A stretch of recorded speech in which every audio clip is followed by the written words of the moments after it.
Pastor G show. Thank you so much for tuning into the show. Today I am so excited to be sharing some valuable content with you. My name is Lindani Kumete, also known as Pastor G. And yes, today is going to be quite interesting because I have this book here, and it's an amazing book called Make Room, a biblical guide to justice in South Africa. So this book was written by the Assemblies of God in South Africa, and it is basically applied theology or practical theology, and how do we use practical theology to address injustices that have happened in South Africa. And so it's such an interesting book, but within this book there is something even more interesting, that it gives a brief history of South Africa. And so I'm going to be sharing just a brief history of South Africa, some of the things that we have not learned in school, some of the history that we have not learned in school has been written in this book. And I'd love to share some of that brief timeline, which is not comprehensive, but it just gives a brief timeline of our history in South Africa. And I think it's really quite important because George Santanyana, George Santanyana says these words: if you don't know your history, you are doomed to repeat it. If you don't know your history, you are doomed to repeat it. And so I'm going to be sharing, as I said, some brief history of South Africa. And I must also give a disclaimer that the history is not nice. It is a painful history. And so there are people who might not like what I'm about to share. There are people who might not be happy with what I'm about to share, but we cannot avoid our history. Yes, it's a painful history. Yes, it hurts, and the wounds hurt, but for far too long, I believe that we have kind of shelved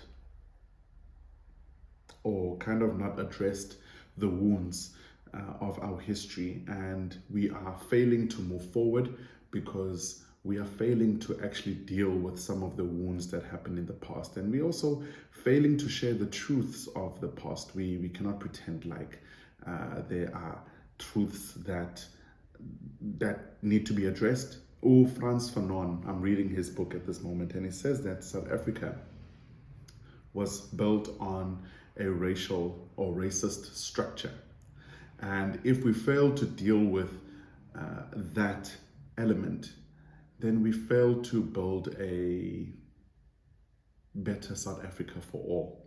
Nonetheless, let me share some of the history of South Africa with you. This is, as I said, history that is not shared in your history classroom. So I hope this will be very informative. So 2,000 years ago, the Khoisan people inhabited the southern parts of Africa. It's interesting that South Africa is the only country in the continent of Africa that is a direction, the south of Africa.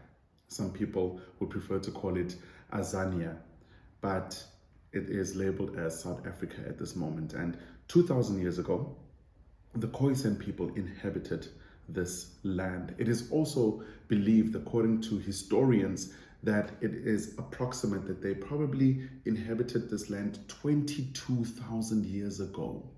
22,000 years ago. So they were living and present in this land. 1000 BCE, before the Common Era, 1,000 years before the Common Era, the Bantu people expanded in the west of Africa, and they started moving towards the south. And in the year 300 to 500 BCE was when the Bantu, the pioneering Bantu speaking people, moved into Limpopo, they moved into KwaZulu Natal, and they moved into the southern regions of Africa.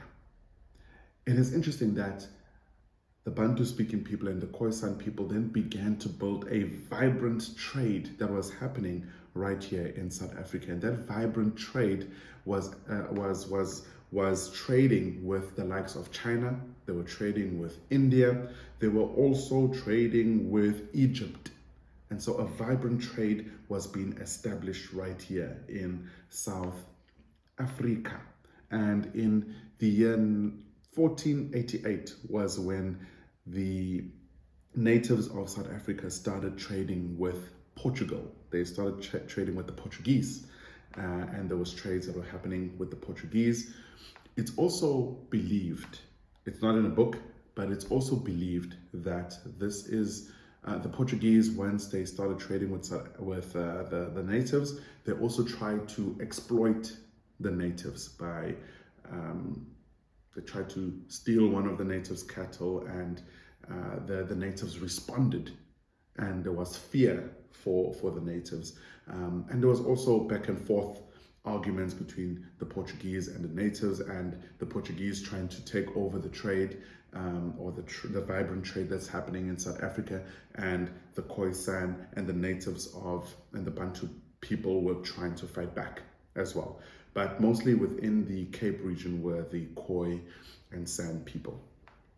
And so in the year, very important also to note that the Khoi and San people also witnessed a lot of Europeans being washed offshore because of whatever might have happened in the sea. Maybe there was an accident or whatever might have happened.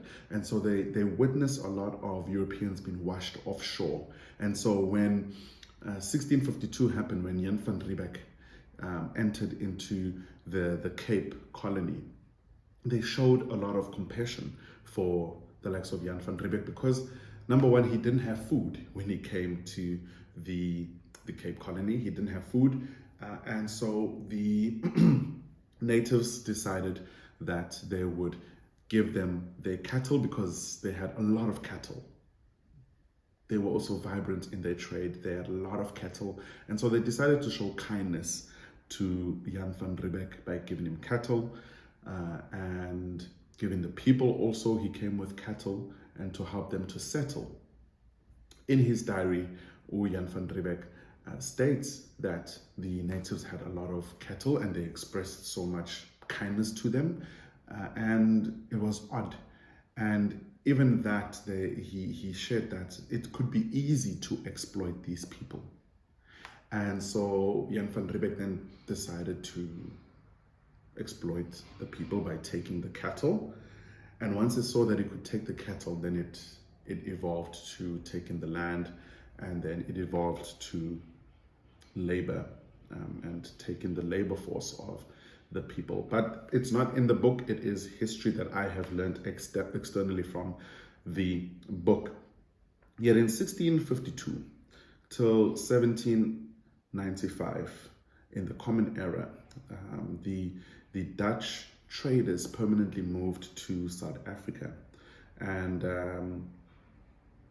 the Dutch East India Company, this was a trading company, they wanted to take over the trading station that was happening in the Cape, and they wanted to remove the middleman, which was the Khoi and San people. They wanted to remove them, and they wanted to take over this vibrant trade because they would get more profit from doing so. And so they decided to take over the trade and decided to take over the Cape, as I shared earlier, that they took cattle, they took land, they took the people, and they let them be used as slaves, as forceful laborers, and they began to even phrase them with horrible names. They call them the Hottentotten, or the Bushmen. But the word Hottentotten is someone who stutters, and they call them the Hottentotten because the Khoisan people, whenever they spoke, their language had a lot of clicks, and so instead of trying to learn the language, they call them Hottentottens because they were saying it's the people who stutter. It's the people who stutter. And quite interestingly, they call them these degrading names because they were trying to objectify them. They were trying to make them objects of labor, because they were trying to dehumanize, take the human being out of them and make them objects of labor. And so the one way to do that is to call someone by a derogative, or label someone derogatively. And so that is what happened. And so they also taught them that they were divinely created to be unintelligent and to be impoverished and ruled by the ruling elite. I believe it when it says that in the book, because my mom also shared the story with me that when she went to school and in the missionary schools that were taking place in South Africa, one of the things that they taught the black kids is that blessed are those who are poor, for they will inherit the kingdom of God, or the kingdom of heaven. Blessed are those who are poor. And so they were trying to instill within my mom and within her class that it is blessed you are when you're poor, because one day you will inherit the kingdom of heaven. And so I kind of believe this book when it says that they were taught, the Khoisan people were taught that they were divinely created to be unintelligent and also impoverished and to be ruled by a ruling elite, because it still happened even in the times of apartheid, that bad theology was taught. Talking about bad theology, I'm going to be talking about that in the next video when I share on the influence of bad theology on apartheid. So I'll be sharing more on apartheid and then also bad theology that escalated apartheid to make it more effective, because a system that tries to exploit people always tries to use scripture as a backup. But we'll get there in the next video. So they would also call the natives, getting back to the year, 1652 and 1795, they would also call, the Europeans who came in from the Netherlands would also call the natives bastards as a form of objectifying them.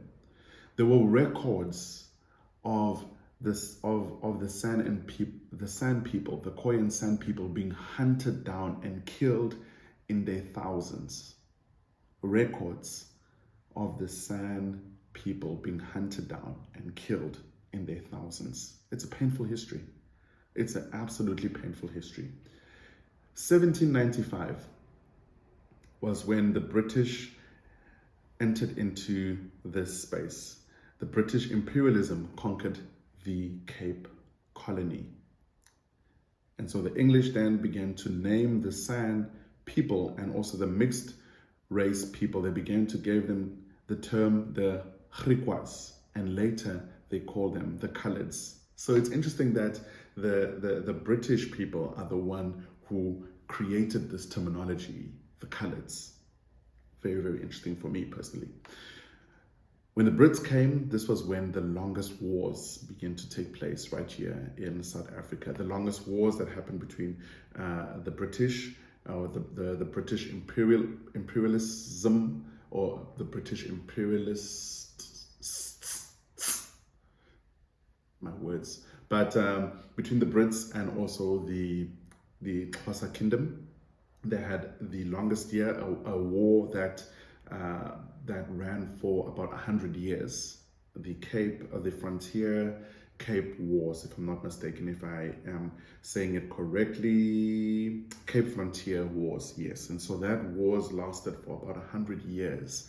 And also when the Brits also came in, they also had war with the Afrikaners. And so there was the Anglo-Boer War that happened within this period. But also, I'll share more on that just briefly, but also in the 1860 till 1911, the Brits brought in Indian workers, and they brought Indian workers from the south of India and Bengal. Interestingly, they brought 4 Indians in Natal to take care of the sugar industry, the sugar cane industry. And so they brought in 4 Indians in Natal at 1849. Yet also interestingly, with Jan van Riebeck, when he came and he took over in the Cape, 50% of his slaves were also Indian. So that is quite interesting. But when the Brits came, the first 4 Indians came into KZN. That's the record shows that. In 1849 was when the first 4 Indians came into KZN to develop the sugar industry. It is also said that the Brits are the ones who came up with this derogative or offensive word to label the Indians coolies. So they labeled them that derogative name in order to degrade them and to make them objects. Very interesting for me personally. But it's also believed that the British colonizers were ruthless, and they took land and they made the natives work ruthlessly, and they were forced into plantations. Later on, the Brits, later on within the years, the Brits and the Afrikaners were fighting for land, and they were fighting for rulership over South Africa. And in the year 1910 till the year 1948 was when they decided to actually, the Brits and the Boer decided to join forces so that they can rule over South Africa. They realized that actually they are the minority and they're destroying themselves, and eventually there will be no more of the minority if they keep fighting. And so they decided, let's get together, let's join forces, let's rule South Africa together. And so from the period of 1910 till 1948, they were joined forces, they were working together to rule South Africa. Yet it's also interesting that there were many impoverished Afrikaners, and so the disaffected Afrikaners were brought together and they built an organization called Young South Africa, which later became the Afrikaner Broederbond, the Afrikaner Broederbond. The purpose of the AB, the Afrikaner Broederbond, was to further the Afrikaner nationalism, to maintain Afrikaner culture, to develop the Afrikaner economy, and eventually to gain control over the government. The AB, the Afrikaner Broederbond, became highly influential, and later on they became a secret society with a political agenda. They grew in political power and they wanted to uplift the poor Afrikaners. They wanted to build an economy for the Afrikaners. And in the 1940s was when actually they grew in influence and they grew in power. And in the year 1947 was when total segregation for South Africans was developed. This idea of total segregation was actually began to be developed. And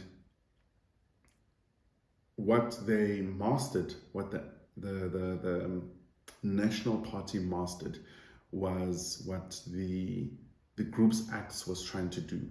The Brits introduced the Groups Act to segregate groups of people to different parts of the land, but when the National Party came in, they mastered it. They made sure they mastered this Groups Act. Nonetheless, in the year 1948 is when the National Party won the election and they took over, and that's when the apartheid system began in South Africa. And a very interesting fact is that from 1948 till 1994, every president of South Africa was a member of the Afrikaner Broederbond. They were all members of the Afrikaner Broederbond. So this is really the brief history of South Africa.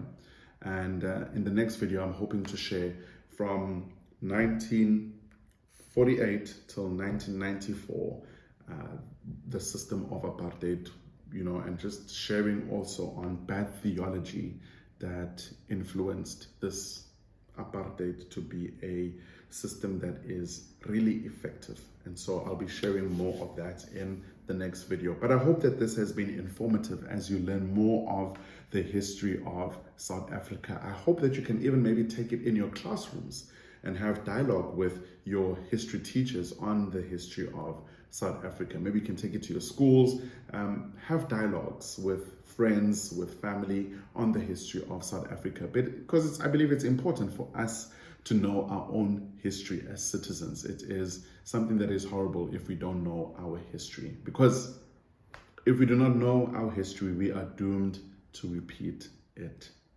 Well, I hope this video has been informative, and thank you so much for watching. Please, please, please, please watch the next video. Peace. We out.